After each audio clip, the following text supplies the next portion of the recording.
Thank you, everyone, and we're really happy to be here and to be with you all and certainly hear all the stories. So my name is Wendy Teeter. I was the Senior Curator of Archaeology for the Fowler Museum at UCLA, a NAGPRA consultant. I've been doing NAGPRA work since 1993, and I tried to retire during COVID and decided with the help of Nakia that I should be working for Ynez, and have been helping the tribe with more archaeological consultations, but also with repatriation. And I'm very grateful to the Elders Council that we work for and the tribe for being a leader and getting the work done. And then this is Nakia Zavalla. She's the tribe's THPO, and she's the repatriation lead as well as culture director, a language teacher, inspirator. Kakinash Wendy, Hakuoku, Maktuka Nakia Zavalla, Ala Palahula po ni Samala Chumash no, Kashcho Hapaktinat, Makaluk Shahus. As Wendy has just introduced me, my name is Nakia Zavalla. I'm from the Samala Chumash tribe. My tribe is located in the Ynez Valley of Santa Barbara County in California. My family is from the Bear Clan, and I've been doing repatriation work for about 8 years, but I've always been aware of the issue and concern since I've been a little girl. Both my mother and father have been involved with repatriation work and cultural revitalization. Before we go any further, I did want to recognize and acknowledge all my Chumash ancestors that were disturbed and wrongly taken from their resting place to be placed on shelves and in boxes, as many of our other tribes have also endured this atrocity. I want to also recognize my tribal leadership, Chairman Kenneth Kahn, and our tribal council, my elders council, Chairwoman Tony Flores, who also happens to be my mother, and the council, and our NAGPRA representatives. I bring with me Kathleen Marshall, Bo Armenta, and we just lost our spiritual leader, Adelina Padilla, who also served as a NAGPRA rep, and Joe Talogan. They've all served as being warriors and supporting repatriation work and have been my mentors. And when we talk about generations and how we fill those footsteps, those are the ones that I walk in after.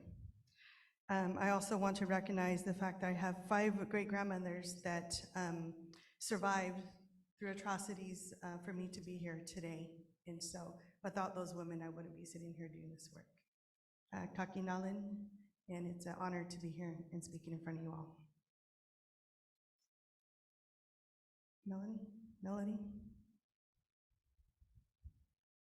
We're going to be tag teaming. We have 2 mics, but we're going to be, we'll still be swapping.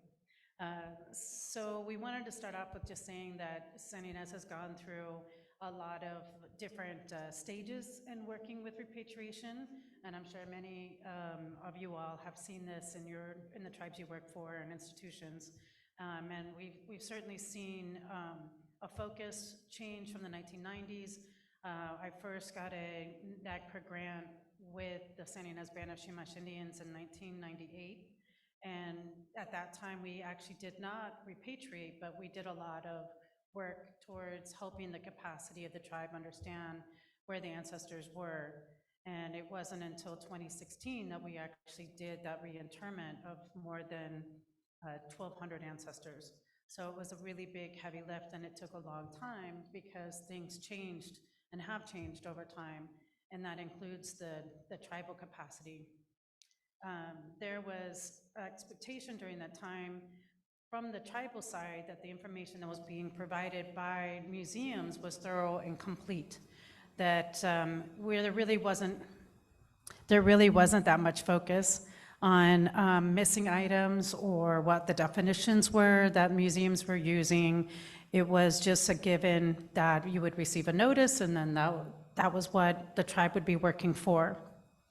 There was also an assumption, realistically, that the museums knew which tribes should have ancestors come home to, what the territories were, and of course we've seen that that's not really the case.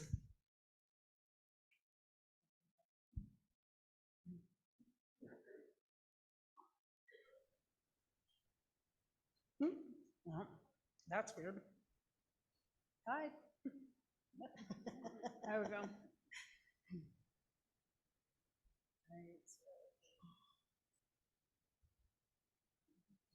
So what was finished, what was then not? Several museums, such as the Phoebe Hearst, are over 100 years old and subject to neglect, crowding of collections, short staff, and underfunded. And we point out Phoebe Hearst, but we know there's much more, right? So many objects have been loaned, used for research and teaching, misplaced and lost over time. Paperwork was lost, destroyed, and never existed. At one point, we were receiving monthly phone calls of repatriated ancestors and items found in another museum, universities, or just another room. So as we enter these spaces, we're also seeing how they're connected, right? How is the Phoebe Hearst connected with these other universities? What's been going on? How is this trading of ancestors happening? And who gave permission for that to happen in the first place? So, the story ends up revealing itself at some point when we can find the paperwork and we can actually find out what was really going on. And we really want to emphasize that this really becomes difficult because so often, and again, some of you that have been doing this for a while have seen this, you think a repatriation is complete, and then all of a sudden there's a phone call, oh, and by the way, we just opened up this room and we found additional ancestors or parts of ancestors that have already been reinterred. And I know that it's hard for the museum to make that call, but it's really hard for the tribe to get that call. And I think when we're going in to take a look at these inventories, what's been really heartbreaking, and I apologize to be so graphic about this, but I think if we don't talk about it as Indian people and for museums and universities to not hear what we feel when we see these items, then we're not going to get anywhere. And I've heard that over and over throughout this whole conference. When you come across a bag of ground up ancestors next to a femur that they actually took it from, and it's supposed to go up to Berkeley, that is very concerning, right? It was supposed to go to Berkeley and it never made it. Thank Creator that it never did, and it stayed put. But those were intended for continued research without permission from tribes.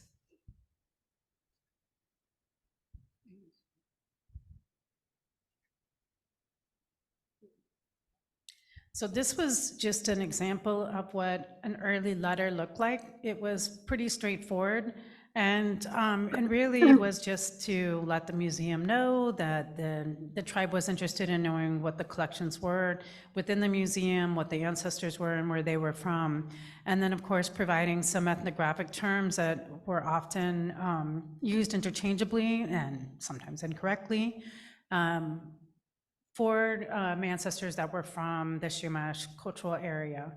And what we have found is that we've really had to, I guess, up our game to really account for the fact that many museums don't know what they're doing, especially if they're not from within your area. And that's really why we're the focus of this panel is that we have noticed that there's been a lot of turnover in terms of staff, both on the tribal side and museum side. And we wanted to sort of show the arc of what St. Ynez has gone through and certainly what we've seen in our positions. With that said, with turnover within tribes, so specifically speaking to tribes, I can just tell you what we learned from in St. Ynez Chumash, and that came apparent to me about a year working into repatriation. We had to make sure that we define the role of our NAGPRA reps, authorities, and then also ensure that tribal government created resolutions to support that. That means whomever fills that position understands the full role and how they interact with agencies. And what their purview is of the work that they do. And we think that's very important for consistency. What we find is that there are museums and institutions that are actually trying to find that one Indian, right, that will give them permission to do things. So they're cornering them, they're trying to make tribes just have that one person so they're not dealing with more people. So we ask for you, for those that work in those areas, to change how you do this.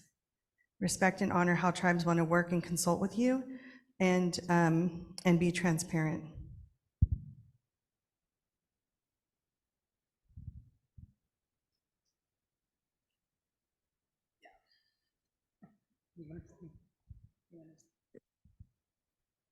Okay, so the reality confronted, university museums did not do campus museum-wide searches, so many ancestors continue to be used in teaching and research. And we're finding more and more of this.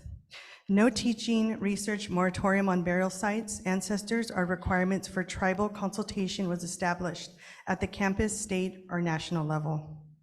Students, faculty were and are doing research on burial sites, extracting DNA, using burial items despite NAGPRA, either doing selective consultation and are not submitting NAGPRA notices and calling the research grandfathered. They're doing this in to prevent harming the student and faculty members. Federal state agencies did not ensure research post-NAGPRA, including tribal consultation or written permission from designated tribal representatives. And what we also mean by that is if these agencies are housing ancestors within these museums and ensuring that proper permission was given from the tribes in order to do any type of research on the ancestors or the AFOs. No tribal consultation to establish protocols for ancestral care and or repatriation. There's a lot of space between what is NAGPRA and what is agency can desire, require before repatriation happens. So I think there's, I call them sort of closets or things that we really have to break through. And closets was one of the big ones, right? There were no campus-wide searches going on, or very few. And over the last, say, 8 to 10 years, we've seen more and more where universities have said that they had no ancestral remains. And then all of a sudden, it's like we have access now to that one space that this faculty member had in control. And all of a sudden, there were more ancestors. And Roshan mentioned the fact that UNR, for example, thought that they had maybe 15 ancestors, and now she's up to identifying 50 since she's taken on the role as repatriation coordinator. So this is what we're seeing nationwide, and we certainly are seeing it with the Chumash ancestors. We are also confronting a lot of people doing research post-1990, including the extraction of DNA from ancestors, knowing that the tribe, again, would not support it, and in fact said no, and they went around and found someone to say yes, even though the tribal government had already declared that that shouldn't occur.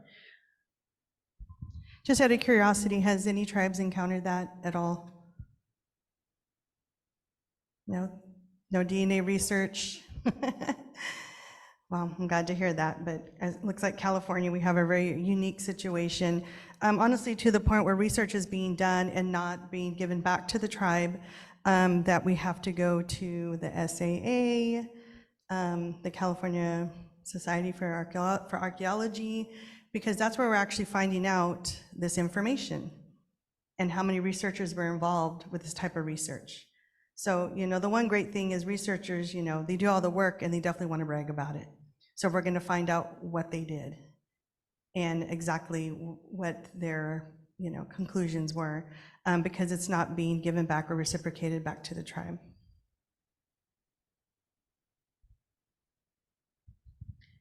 So the other part, and I have actually heard this from another museum repatriation coordinator, that they had found out that research was still going on, and when they were asked to make sure or wanted it to be stopped, they were told that that would harm the student. And that is something that the tribe has also had to deal with, and most recently, both with faculty and with students, where the anthropology department is way more interested in supporting and protecting the students' research than it is the fact that this is traumatizing the tribe, and the tribe had already said no. So again, we still have a lot of barriers that are in the research side of things that I don't think have been confronted yet. But as much as it would be nice that there's only a few people that affect, it probably affects a lot more of you than you realize. And when you start doing those Google searches on academic papers that are published and research, you start seeing that same burial data used over and over again.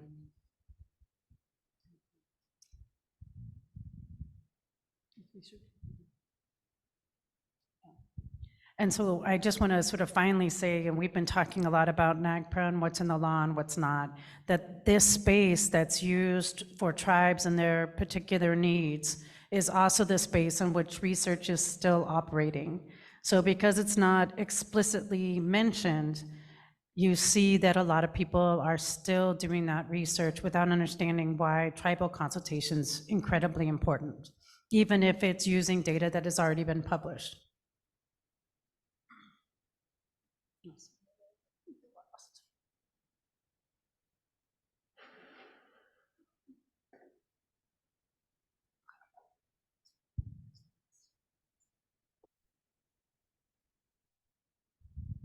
So what are we asking now as we enter this space? We're asking, can we get a full history of the collection and how it came to be there? Who did the inventorying and when was it completed? Also, do not do further inventorying without tribal permission or presence. For example, sorting midden. Only use biodegradable materials when necessary. This is important for us when we rebury, because we'll rebury with all material that's been, our ancestors have been placed in. Joint notices with agencies, museums are fine when you're not sure who has control of a collection. Funding to support tribal consultation, collection review, and determinations. And of course, reburial locations. That's the biggie, right? So as we get the ancestors back, where are we going to re-enter them? And of course, we want to re-enter them as close as we can to where they were stolen and taken from. And that's really key. What I also know for sure for myself, and just on a personal note, in doing this work, and we're wondering why consultation either hasn't happened or it's being completely controlled, okay? And we're finding out because of research. There's a reason why inventories weren't completed and inventories were not turned in, and they're out of compliance for what, the past 30 years. So, you know, as we're going into these spaces and we're trying to figure out what happened, why has it been so long? Why have you not completed this? And we're not buying, we didn't have enough staff. That just doesn't cut it for us. That's no reason for you to continue to house our ancestors. With these type of answers and digging deeper, and it connects to other universities or museums, we find that this is deeply hurtful, and it's really, we're quite confused by the behavior by some of these curators and why they've decided to, you know, turn their head on a federal law that was put in place for us to bring our ancestors home. You know, it continues to resonate this, you know, phrase we have, and in California we call them bad actors.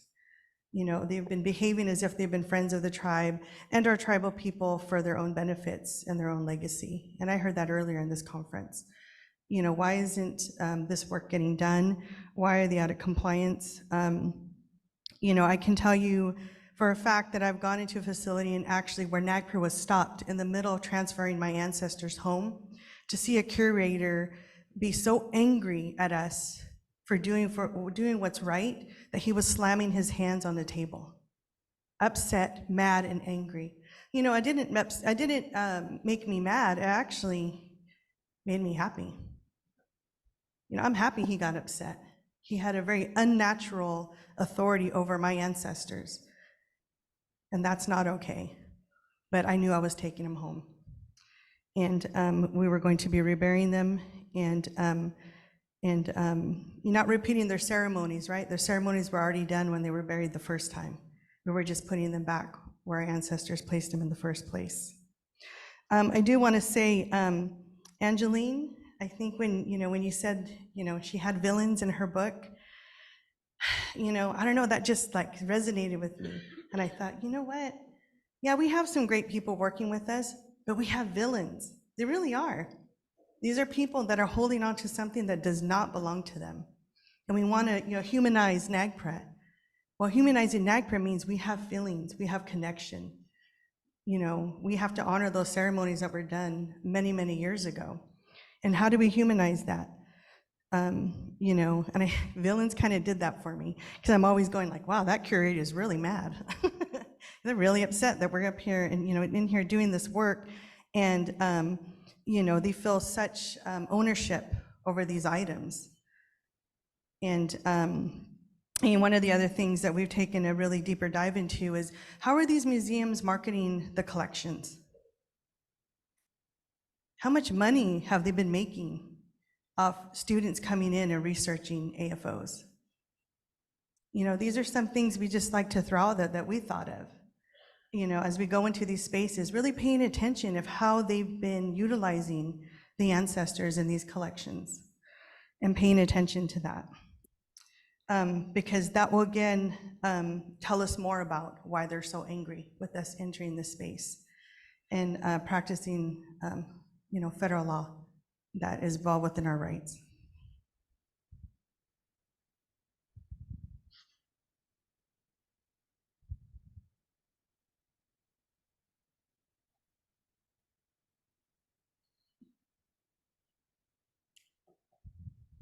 So we've been kind of brainstorming on the kind of things that still need to be done.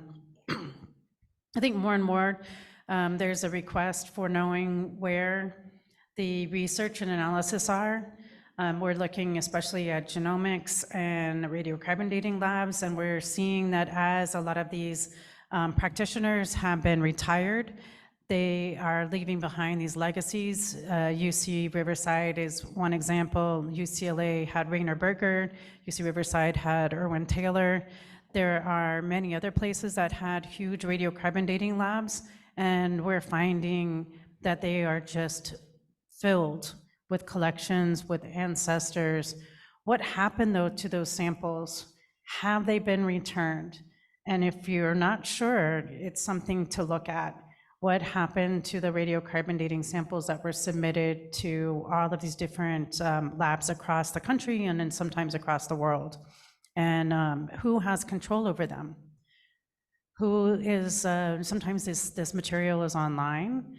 So even if you can get the samples back, the data is still being put out there and is available for researchers to use. So how do we see where tribal permission is required before that data can go out? How do we get it removed? I mean, these are this is, if not part of the human body, it's intellectual property. There's got to be some way, and I put this out there for you guys to think of, all of the smart people in the room. We're also seeing that better tribal histories need to be created for sharing. These decisions are often made, again, without the tribe knowing, and when we find out, they're pretty bad. So this, again, if you had all the time in the world, there's a lot that the tribe would do. We just don't have all the time in the world. What about research permits? We talked about informed consent, and it's something that, again, you hear a lot about in academic circles, but how is that actually realized within a tribe, especially smaller tribes or where there's just not a lot of time to put forth to that efforts?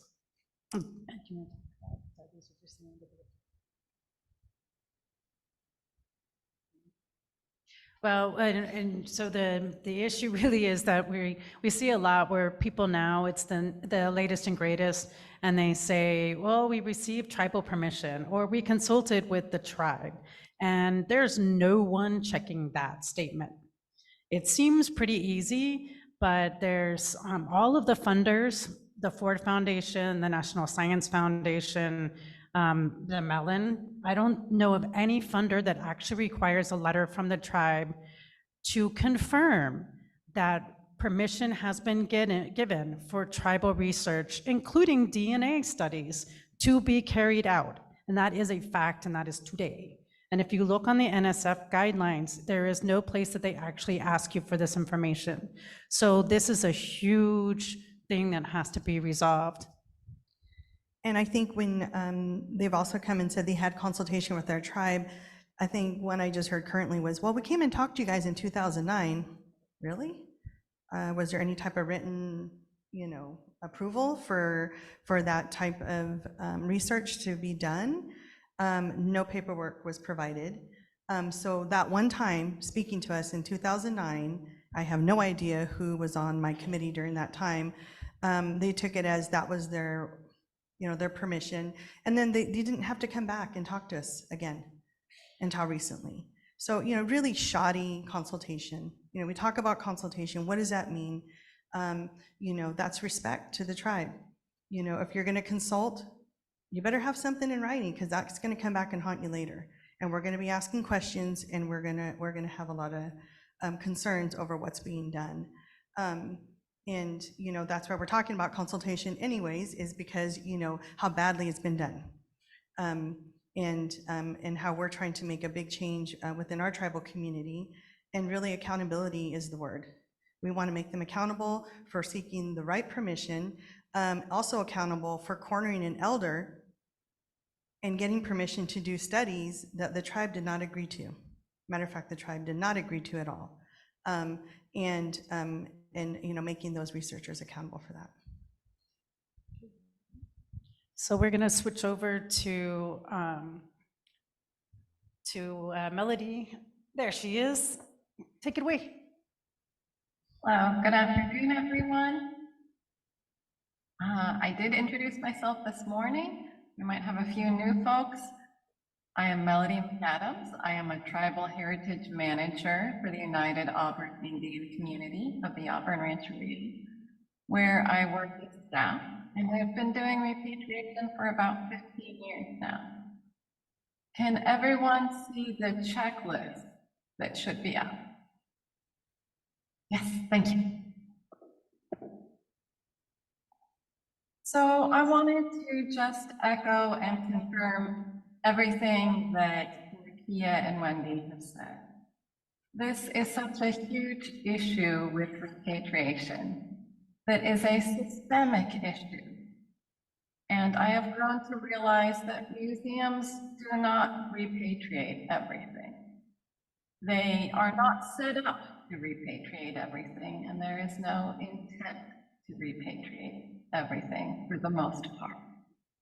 And that there are fundamental changes that are needed at museums in order to do this work. And I think that part of what Nakia and Wendy have been discussing addresses things. And that you see this in the way that researchers continue to use tribal ancestors and cultural items in their research. And this happens because while a museum or an anthropology department or some subset may be following up on repatriation, the institution as a whole has not adopted policy to comply with NAGPRA. So faculty, staff, students, researchers, there is no mechanism for them to comply with NAGPRA. It would perhaps be difficult for them to comply if they wanted to. And this is a huge blind spot. So this is something where institutions need to adopt a change in their policy, such as a moratorium on the use of human remains or Native American objects until the repatriation process has been completed. And to have the equivalent of that IRB board. Wendy mentioned that normally there's this idea of ethics and of, you know, that informed consent. There seems to be a glaring exception still for tribal ancestors and for the Native American community. Instead, when that sort of thing is requested, it's treated as being in opposition to academic freedom, when what is actually being requested is the same ethics that everyone else did. Unfortunately, as tribal representatives trying to navigate this process, there are so many ways that museums do not disclose what they have. Our experience has been that museums often don't see things that are in use, that ancestors and belongings that are in use as part of teaching collections or displays or research are often not disclosed during the repatriation process. That can be because maybe a faculty member has not accessioned them at a museum. And so because the institution has no policy, all of that faculty members' work and those tribal ancestors are being erased, invisible. They are still that researcher's property. This isn't compliant with NAGPRA, but it's ways that museums silently don't comply. I very much appreciate the reporting that ProPublica has done, and I hope to see more in the future, because institutions do need to be compliant with NAGPRA, not just with the ancestors that they're done using and feel like giving back, but with all of them. Museums and institutions need to comply with that. As a tribal representative, there are ways, as you start your consultation with a museum, that you can help the museum to see this.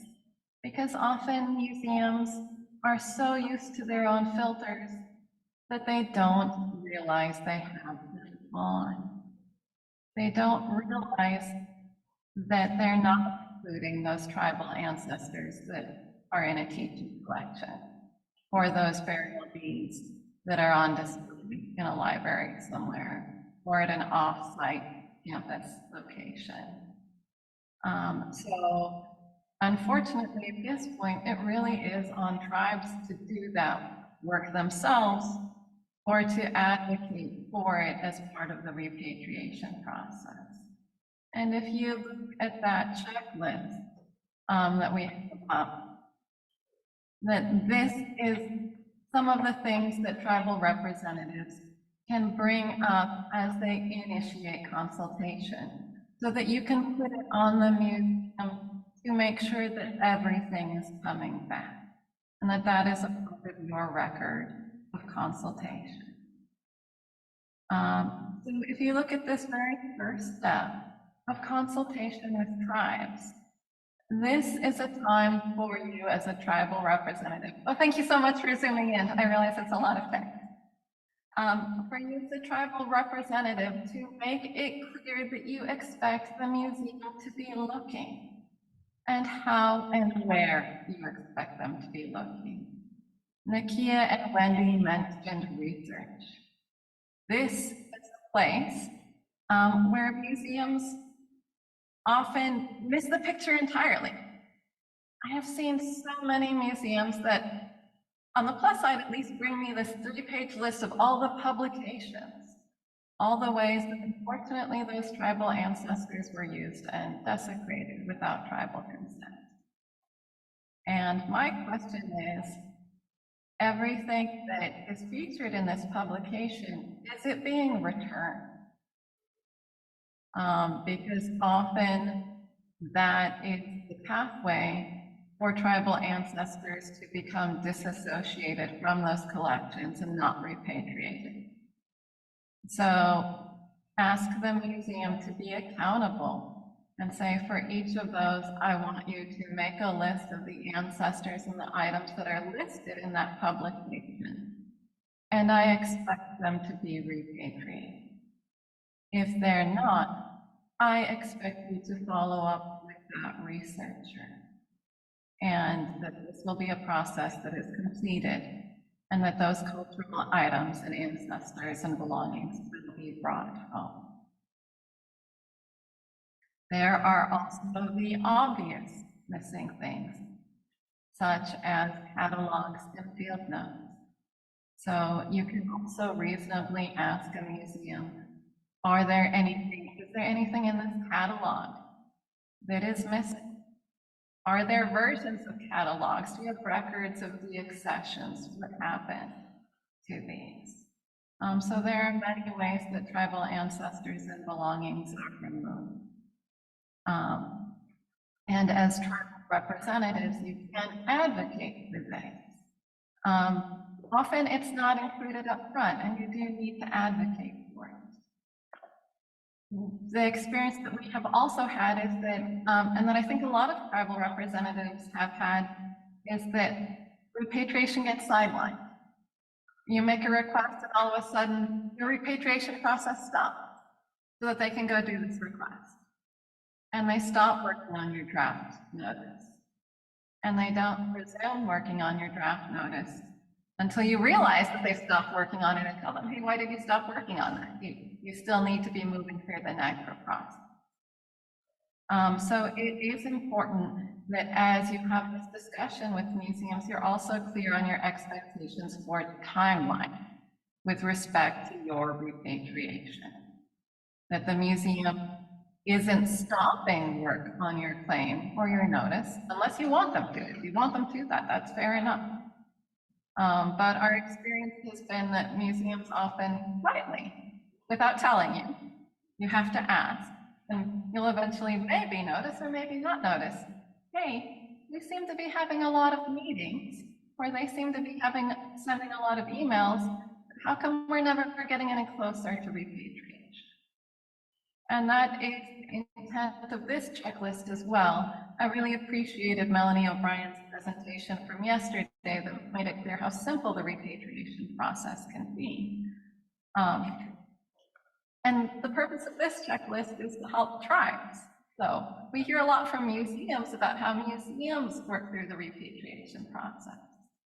And that's, I feel, one of the reasons that we have so many tribal ancestors and belongings that are not coming back, is that museums should really be considering how to assist tribes through the repatriation process and how to restore everything to tribes.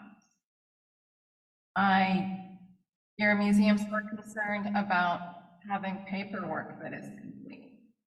We're concerned about catching tribal ancestors and counting and recounting them, about doing inventory verification that maybe is not consistent with tribes' preferences for treatment and handling, with perhaps characterizing the tribe's protocol and desire for repatriation as maybe threatening or inappropriate because it's not consistent with what the museum is doing.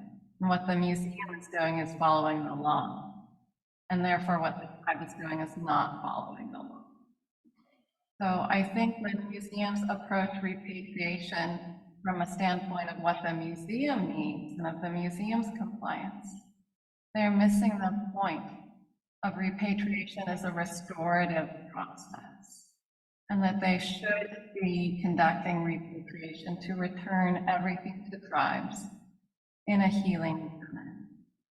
And I really want to emphasize this for museums because I feel that museums are missing the opportunity, and that instead what we are getting is an incomplete return where we have no faith of what has and has not come back. And what does come back comes back in a harmful way that has a significant lack of trust. And I do hope that these foundational issues will be addressed and that museums will start complying with repatriation and stop putting these burdens on tribes to hold museums accountable, because then we do get villains, because then museums are setting themselves up to be villains. And we don't need any more villains in this process. So this repatriation checklist will be available for folks who want to go through it. I did discuss it with an emphasis on that due diligence of asking the right questions so things don't get left off. So to very quickly go through it before I wrap up my presentation. That first check is that consultation. And this often is where all of the heavy lifting is done. This step should drive all of the other steps. And that first step of tribal preferences for treatment and handling is so important, especially as museums are perhaps finding tribal ancestors or belongings that were missing or that were misplaced somewhere. Too often we don't find out until after the fact that a museum has found them, has moved them, that an osteopath handled them, that someone repackaged them, that someone already checked them, and don't worry, they're not actually yours, they're someone else's, and you never got a chance to be part of that discussion, much less that decision. So there should be a discussion with tribes as part of this consultation on your expectations for how the museum is going to go find your missing ancestors and belongings, and the places that they will look, what due diligence means. Hopefully, as an institution, you've already started that process, and it's something more than a haphazard, we talked to a few people and sent out some voluntary surveys. So to continue with this consultation process, there's a small amount of information that tribes can provide that will move you very quickly through the repatriation process. After providing your preferences for treatment and handling, also tell the museum what is a cultural item pursuant to NAGPRA. That's the other way that tribal ancestors and belongings don't come back, is that museums make that decision instead of tribes and filter things out.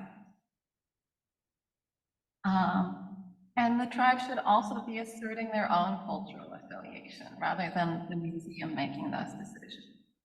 So in that first step, tribal preferences for treatment and handling, your cultural affiliation, your identification of cultural items, and your expectation for how long this should take. Do you want to be done in 3 months, 6 months, 20 years? The museum should accommodate tribal expectations. The next step, ideally, is that you're reviewing a preliminary inventory and/or summary prior to submission to make sure that the information that's listed in there is consistent with your expectations and is described in a way that is appropriate, that is not disrespectful, and that's not subjecting ancestors to additional harm by maybe having overly detailed information about the location of the cemetery site listed in a public notice. The next step is you finalize, submit, and publish that inventory and summary. And the tribe then places a claim. The tribe can also place a claim before that.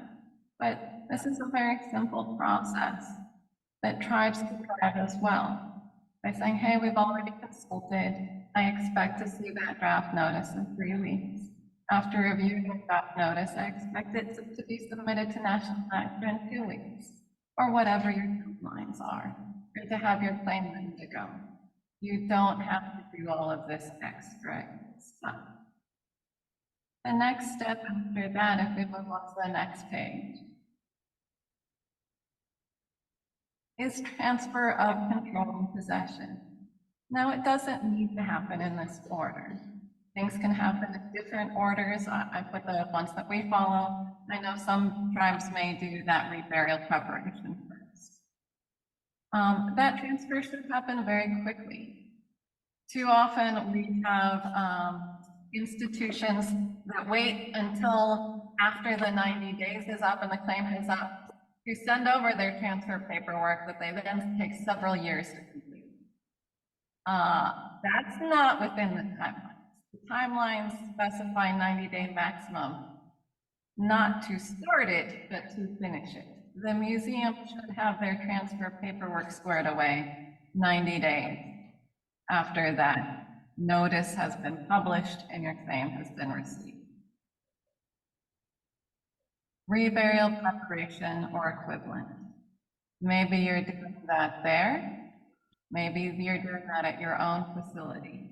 But that's something to start preparing for while all of that paperwork and bureaucracy is being done, and to ensure that the museum is providing adequate resources and space if that's something that you would like from the museum.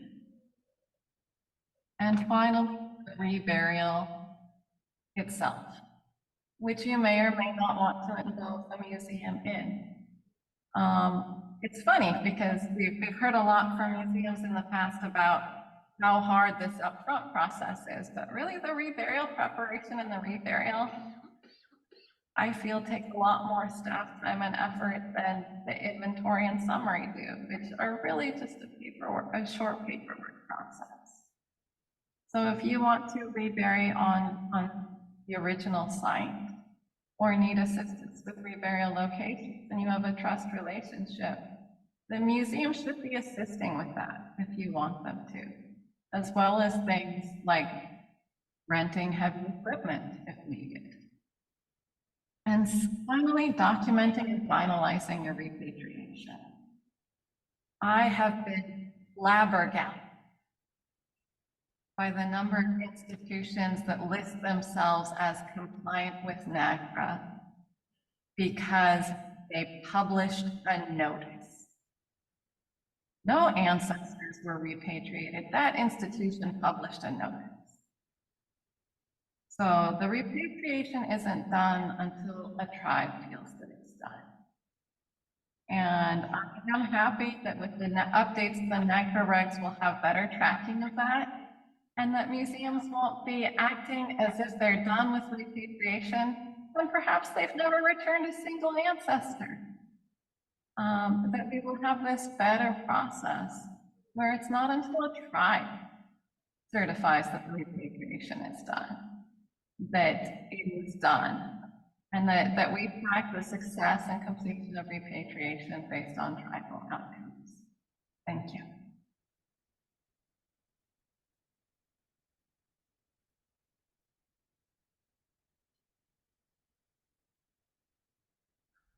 Thank you, Melody. The fidelity up here is really bad, so there's nothing but an echo, so it's hard to hear sometimes when you're actually finished.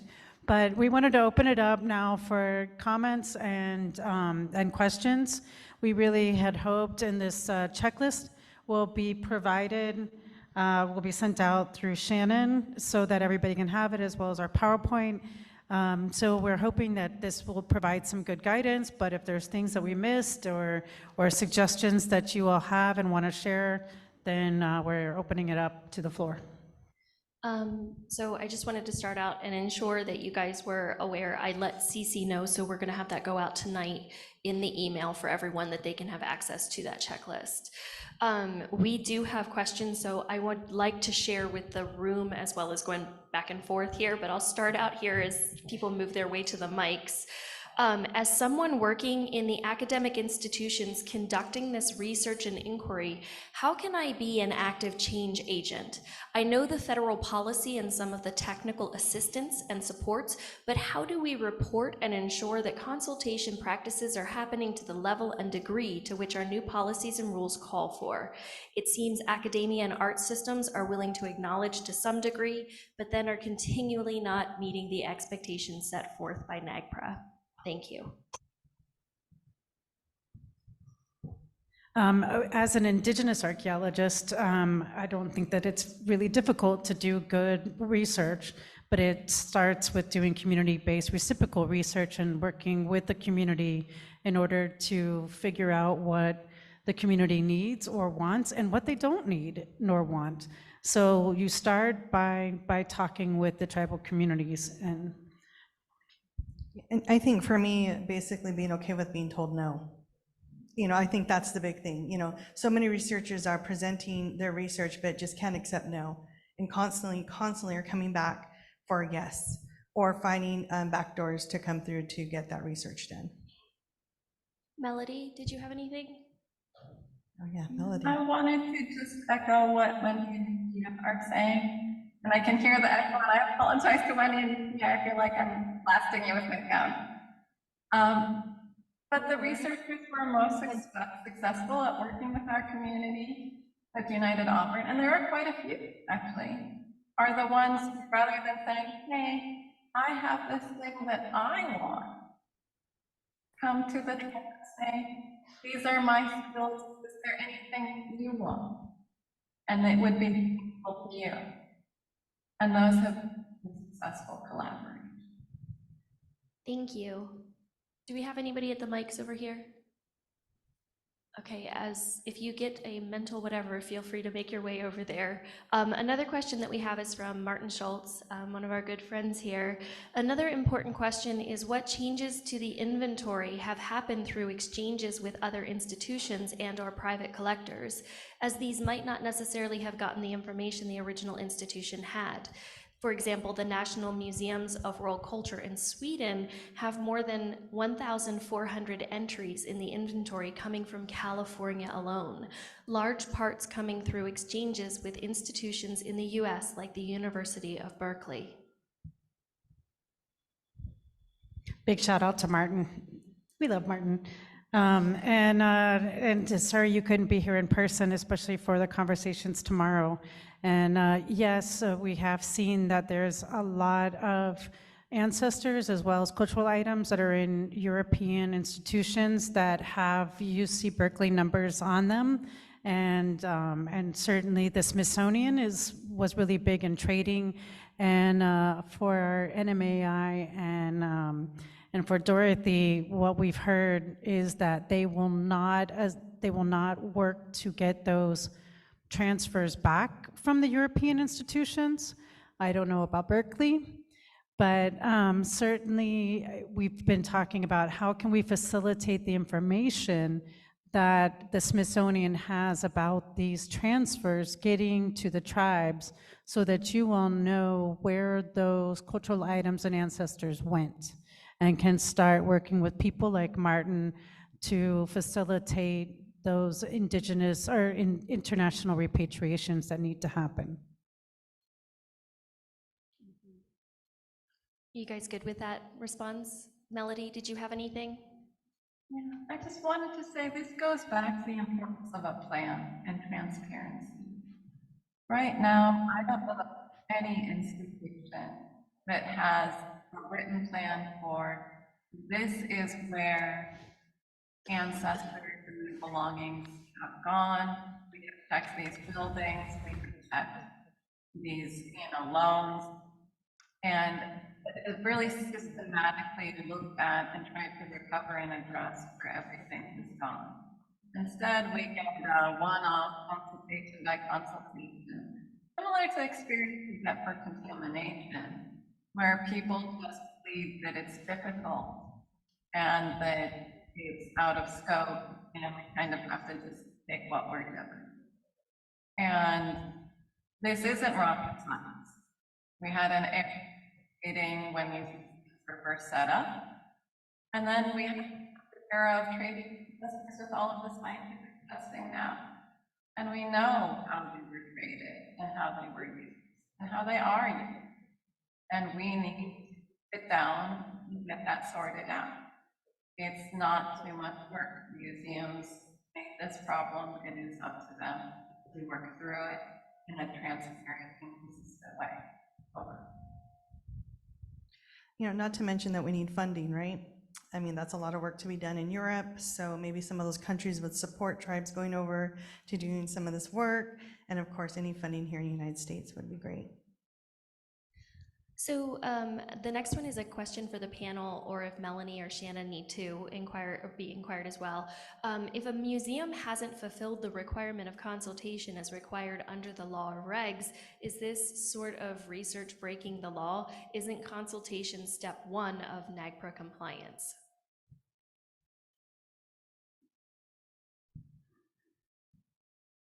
Let me repeat that. So if a museum hasn't fulfilled the requirement of consultation as required under the law or regs, is this sort of research breaking the law? Isn't consultation step one of NAGPRA compliance? Here comes the lawyer. She needs her own theme song. Hi, this is, I need some kind of music as I walk. Let's see. So that is a convoluted question, and I wish they would ask it a little bit differently, because the question sounds like it's being asked to get an answer that will support a museum and their failure to comply. And I'm sorry if I'm making that assumption, but that's what I'm hearing.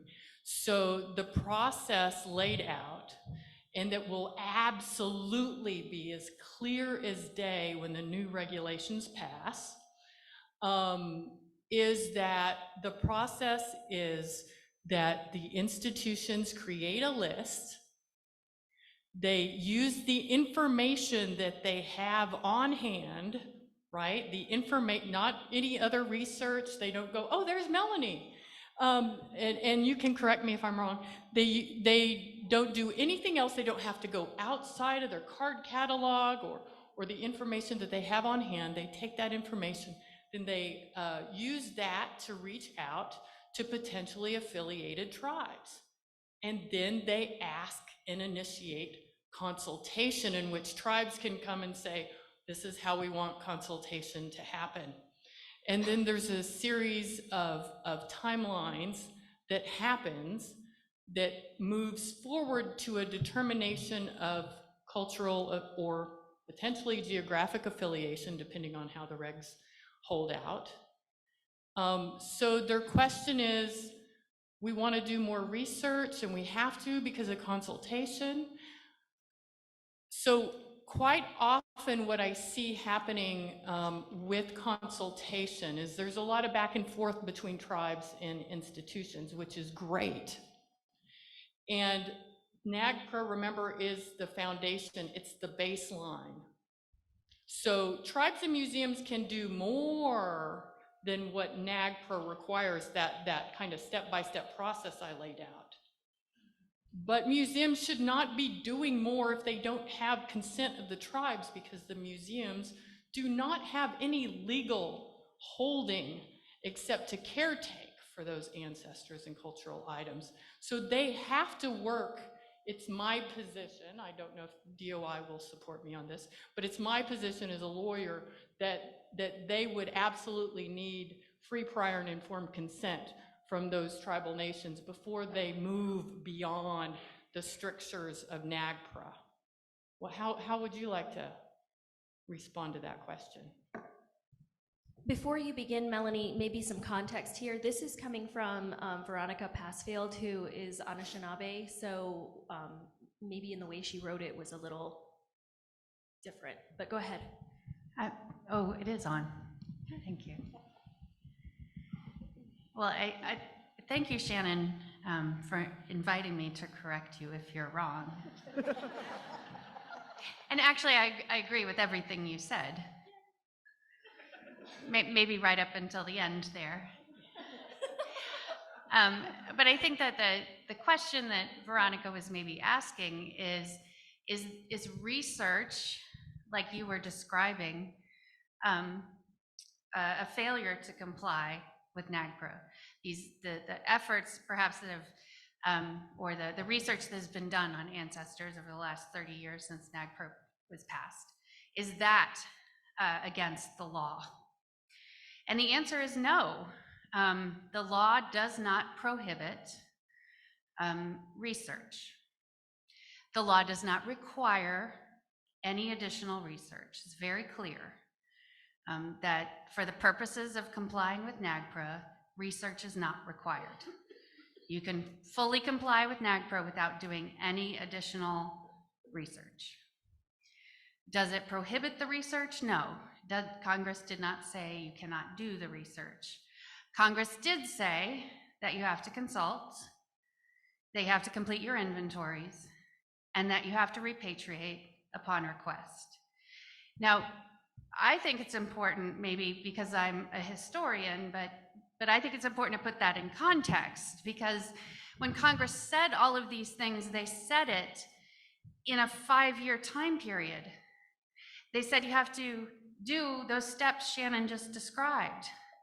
They said you have to make your list, you have to consult with tribes, and then you have to return, just like the novel laid out for us, right? Just like we talked about yesterday. Inventory, notice, return, that's it. 5 years, done. And so when Congress said you don't have to do scientific research to complete that process, I'm not sure Congress was thinking that there would be a 33-year period in which additional scientific research may occur. So we have to think a little bit about the other ways in which Congress discussed scientific study. If you think about it, we did talk yesterday about some of the exceptions to repatriation. So if you remember, there is an exception to repatriation that there can be a 90-day delay in repatriation. That's not an exception. That is a delay. Thank you. Thank you, Shannon. There can be a delay in repatriation for a scientific study, but you're right, Shannon, it's not an exception. It doesn't prevent the repatriation. It's just a little bit more time for a scientific study. So in the mind of Congress, maybe not a place a lot of us want to go, but in the mind of Congress in 1990, this was the process. And so there didn't need to be maybe space for scientific study in NAGPRA as it was envisioned in 1990. So that puts us in a different place today. And I think that Shannon and definitely the checklist and the place that we're at today means that there is a place for tribes to assert what it is that they want to happen as the process of the inventory occurs, as the process of repatriation occurs. And I think that the checklist that you provided, Melodi, is a great example of how tribes can start from the beginning with setting out their expectations for what will happen with these ancestors and with their collections.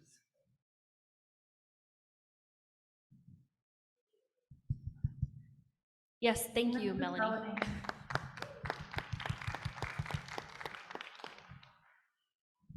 We do have a question. Can someone please clarify whether the moratoriums mentioned are optional or required? It is mentioned in the law, or have only some of the applicable institutions chosen to declare a moratorium? And if optional, any idea how many of the applicable museums and agencies have established a moratorium at their institution? So Melanie will now return. It's optional. And I don't know how many. That would be a very interesting study for somebody to do. Yeah, I will say that I think it's not required, and certain places have done it. Certainly, when I became curator, we established that there would be a moratorium on the use of ancestral remains or cultural items without explicit tribal permission. But I had control over what happened to them, and so I could do that, and I certainly had support from the Fowler Museum and from UCLA. So unfortunately, it's been very haphazard, and that's been problematic. And one of the things I think that Ynez has been really clear about is if the NAGPRA repatriations had been, the notices had been published in 1995, then there wouldn't be any ancestors there to have had this research done on. So that's the rub, right? Like, we wouldn't need the moratoriums if those ancestors had been returned and we weren't here 33 years later with a whole new slew of NAGPRA practitioners having to learn why these ancestors weren't returned. So I think that's really the hardship. May I speak to that as well? I feel like the question and the prior question are connected. So I did want to the prior question. I know there was that research may not explicitly disallow under NAGPRA, but our experience is that often research is done in a way where the tribal ancestors that are being used are being withheld from the repatriation process. Not the list that's on the inventory, but you're not told about them and they're not discussed. And that is a lot of NAGPRA. So if there's a critical research issue occurring, that's something who's taking responsibility for the repatriation follow-up. Which gets to that question of the moratorium. I know that we've discussed that NAGPRA doesn't explicit requirement, but if you're a large institution, you do have a requirement to have NAGPRA. and a mechanism for how at the policy level you do that, so your faculty and staff. Because it's not just your museum that has to comply with NAGPRA, it's your whole institution. So while it may not be required, you do have to comply with NAGPRA, and if that's how you do it, that's one way.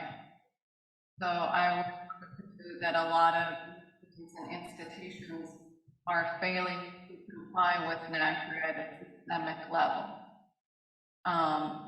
And that more similar policy changes are the only way to get from that. Over.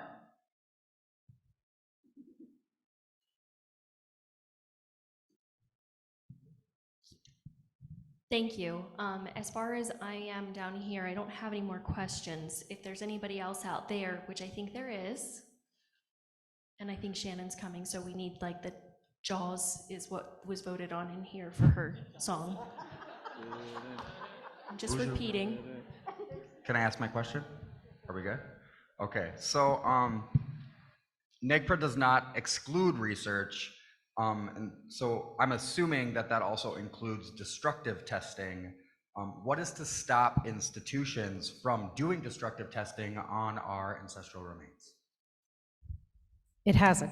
And that's what we were trying to get across, is that this is what Ynez Chumash has found, is that while the institution was not publishing those notices, they were in fact doing DNA destructive analysis and involved dissertation students in that research, and neither the university questioned it, the funders, and I'm using an S here, questioned it.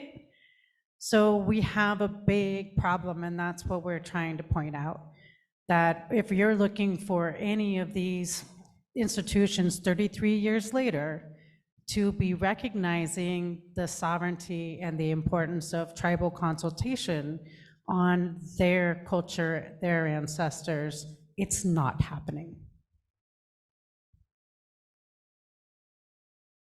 Okay, so what can we do? Shannon? We can go the tribal route if you want, just saying. I'm sorry? Yeah, we can go the tribal route if we want. You know, I think it's really important, meaning like, you know, going in and handling it as a tribe and speaking to these different institutions and making them accountable. And that's what we're talking about, you know, finding out, as you're going into these museums, who's been handling the ancestors, who's been allowed to come in and research. And usually we don't find out until papers have been published. And that's what's really concerning, and that's where we find out what's been done. So how many folks here are representing institutions? Okay, keep your hands up. How many people here representing institutions want to do right by tribes? Take your hands down if you don't want to do right by tribes. We dare you, we dare you. Yeah, I don't see anyone putting their hand down. But also, who would say that in public? I'm just saying. Give me a minute. Okay, sorry. So you all have committed yourselves to being ambassadors for Native country and for our ancestors. You all are ambassadors to go back to your institutions and find a way to enforce within your institution structure the requirement of free, prior, and informed consent from Native nations if anyone is going to utilize our bodies or our sensitive items for their research. It is up to all of us in this room and out on Zoom that we're educating folks who are not responding appropriately. And let's go back to NAGPRA and what this beautiful law has set forward for us. There's this definite, oh, you can put your hands down now. You're like, yes, we're still committed. We're still committed for Indian country. Yeah. That definition, remember, right of possession. Congress, in its infinite wisdom, at least back in 1990, said that an institution would have to prove it has a right of possession and that that's the only true exception to repatriation. And so if you're still asking, what is the right of possession?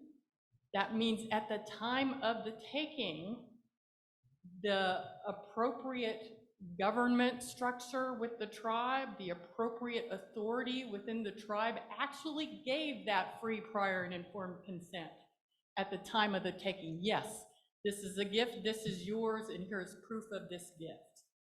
And that the institution would have to hold that up to show that it has a right of possession, because these types of items that are defined under NAGPRA are not individually owned items. They're held for certain cultural and religious purposes, and they're held by the community or the nation at large. So that an individual, even an individual from the nation whose item is theirs, doesn't have the authority to pass it or sell it. It still needs the proper authority from that tribal nation governance. So I tell you that as a lawyer, that's a really important definition that could potentially be a part of litigation or a lawsuit with other potential laws about theft. If an institution is utilizing our ancestors' bodies and other cultural items for their own profit, for their own purposes, to uplift their institution and their students' research project. And I wonder also how we get to those institutions, those foundations that fund museums and educate them. So what I'm hearing from the conversation, and what I'd love the association to work more on, is figuring out how we best use you all to be our ambassadors and educate your institutions, and also educate those funders about what consent means and what the repercussions might be if they want to move forward without tribal consent, right? We need to hold people accountable for their actions.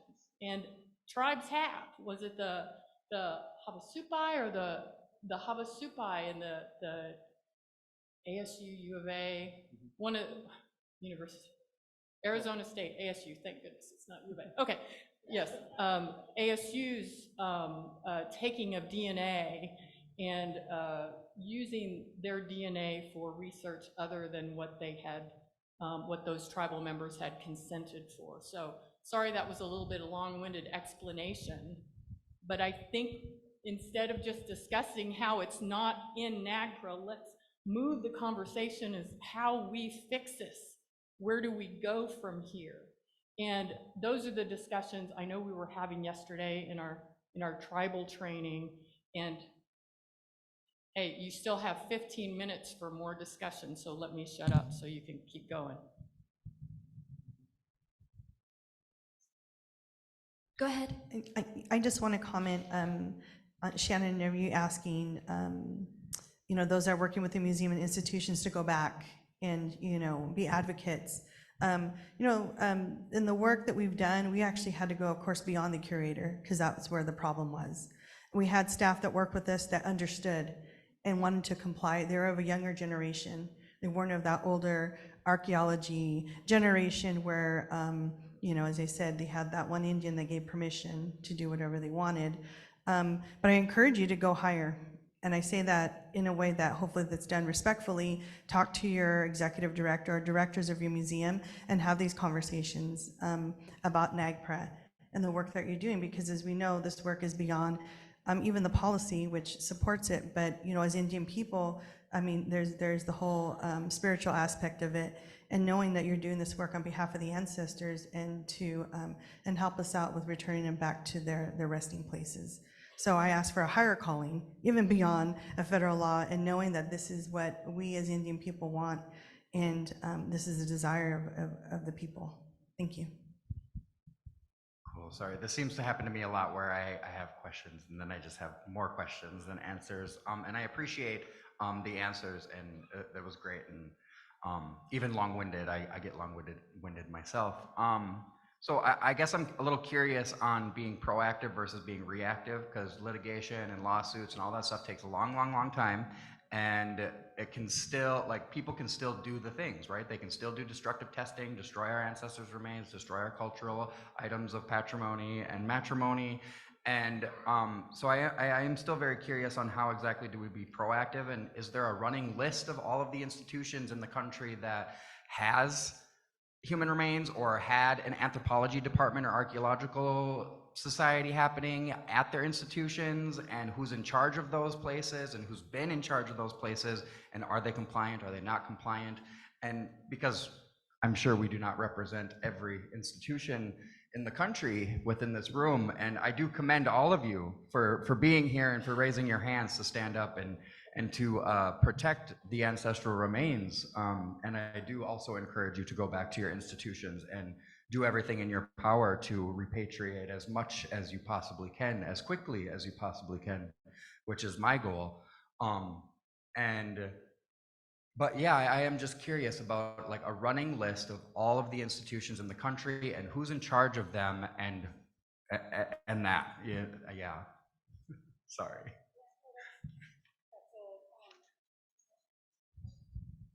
Is this one on? Okay. So this is the challenge, right? Is that every university is different, and who they put in charge is different. And we saw, like in the UC, we now have, the University of California has a policy. There's Glennis here, who is a wonderful support person to help the individual UC campuses. However, while we have repatriation coordinators on each one of the campuses, they do not necessarily work with the anthropology department. And each student has their, the committee chair.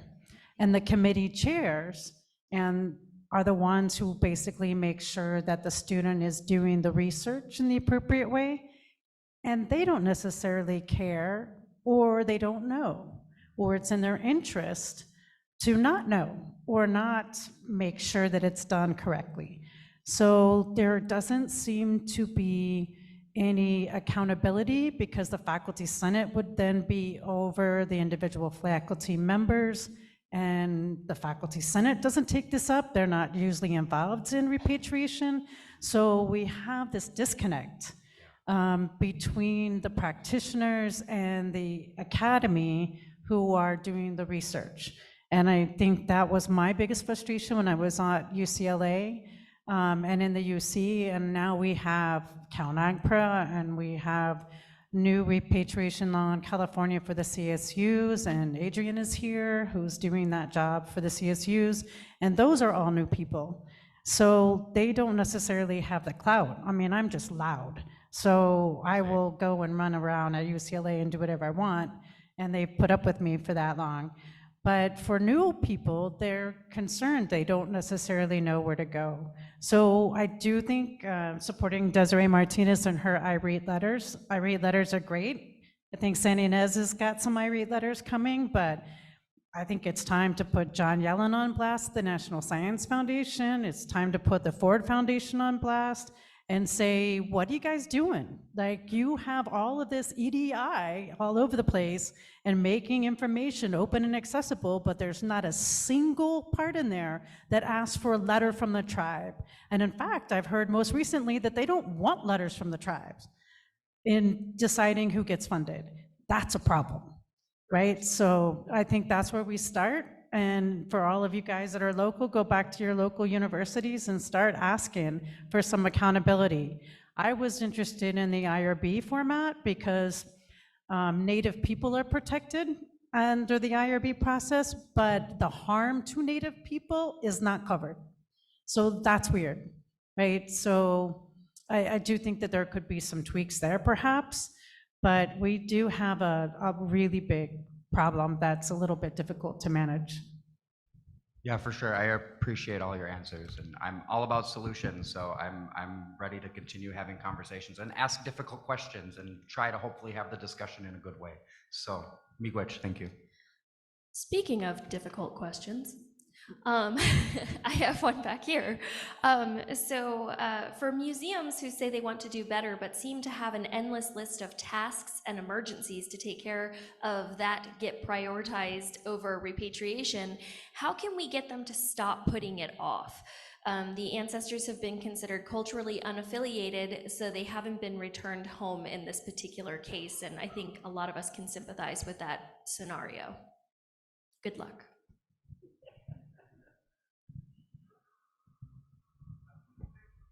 Go ahead. No, nobody wants to answer this question. I mean, like, it's true. I mean, this is where what Melanie was saying and Shannon has said about having those accountability deadlines are really important, because we all know that there's not enough time or money on anybody's side to take care of ancestors that didn't ask to be removed from the ground in the first place. So yeah, it's too bad. They should not have been removed. So here we are, but unless it's in the law that says that they have to be, the consultation has to be completed by a certain time, that the notices have to be completed by a certain time, there's just going to be one more thing in front. The idea of doing cases sequentially really bothered me, because we know that certain, some cases will be easier than others. So the idea that the Smithsonian's not doing them until they've completed a case, they don't move on to the next one. I was hoping that I was misunderstanding that, because that's horrible. So yeah, I think we have to put pressure on them. I think tribes just need to be persistent and not let it go. And Oh, Melody wanted Melody. to respond. Okay. Yeah, that's a very common one that we run into with bad actors. And the trick is not to engage with the 20 different groups that they created for you. We know if you gave them your cultural affiliation and your identifications, let them know the draft inventory with a specific date. If they blow past that date a couple times, copy national NAGPRA, copy supervisors. So just go through the actual process. Don't engage with their detours or with their inability to handle it. At the point where they look at civil penalties, they might change their priority. Civil penalties. I mean, reporting them, right? I mean, I think that would help support in putting some more pressure. So I have a question. We've talked a little bit about, well, a lot, I guess, about federal law, of course, NAGPRA, state law, with Cal NAGPRA, and with the CSU, the recent laws and stuff. But I wonder if there are any examples that you all know of tribes asserting tribal law, creating, either passing tribal ordinances and bringing these institutions into the tribal justice system to hold them accountable through tribal court for violating tribal law, and kind of taking back that sovereignty from both the feds and from the state, and asserting, as a matter of tribal law, control over our ancestors, control over our belongings, and creating these enforcement mechanisms and accountability mechanisms as a matter of tribal law. So just kind of a thought that I'm having here, and wanted to ask if that's something that you all have heard about or worked on at all. I open that back up to you guys. I see Kirk, I see a lot of people who've been doing this a long time. Have you ever done it or thought about it? I want to bring up the Lummi Nation's constitution. I always bring this up when someone talks about tribal law. In their constitution, they assert jurisdiction over all of their cultural heritage, no matter where it's located. And I think that's extremely important for tribal laws to make those assertions, because has Congress removed our inherent right to our cultural heritage and to the bodies of our ancestors? I would say no. I would argue no. So if Congress hasn't removed our inherent sovereign authority, we still have that sovereignty to assert. So yeah, let's try bringing some museums into our tribal courts and see what happens.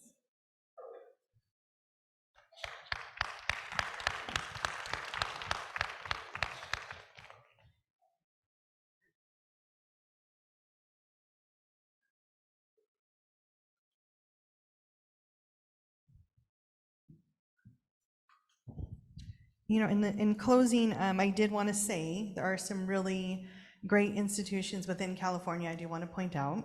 There are a couple.